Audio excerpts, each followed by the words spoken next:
Everyone, Mike Brown here. Welcome back to Educator.com's Adobe Photoshop CS6 course. In the last lesson I showed you the basics of using type, setting up linear type, paragraphs, how to pick your font size and adjust your type and so on and so forth in a pretty traditional fashion. So let's play in this lesson. I'm going to show you a couple of cool ways to manipulate type. We're going to talk about how to warp type, create clipping paths, and I'm going to play with some type effects just to show you some things we can do that are fun with type. So let's get started. Here's a photograph I took of a place called Badwater in Death Valley. By the way, this is the lowest point on the continental United States. It's 280 feet below sea level. I've created a type layer just in advance. This is simply Myriad Pro and bold italic. We're going to, let's do bold italic.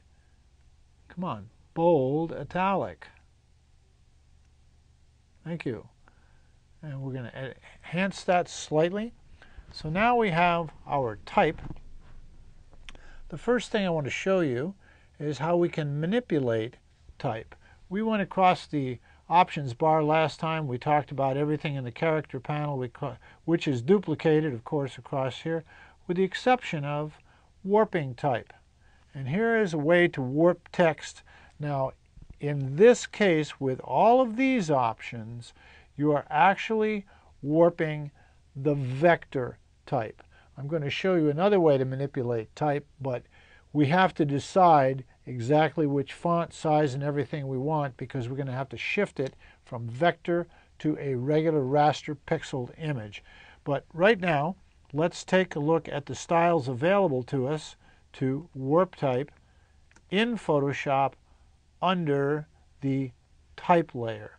So here we have several styles. You can arch, move that down a little bit, move the whole layer down, and you have your three sliders for bend, horizontal, or vertical distortion. In this case, we can bring the arch down. We can horizontally distort it. Notice how one end goes down and the other end comes up.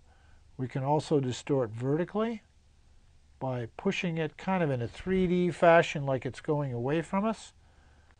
And bring that bend down a little bit. Play with that. You have arches where this is an actual arch. Run this back to 0 so you can see the difference. And we have all sorts of options. There's a flag wave. Let's see what this fisheye does. Oh yeah, it's just like a fisheye lens. See that? Yep. And squeeze, squishes it together. All of these options are available to play with. We'll just cancel out of there for the moment. So you have those, which means you can apply any one of those to the text layer and it will remain vector, and then you can do everything else you want with it. In this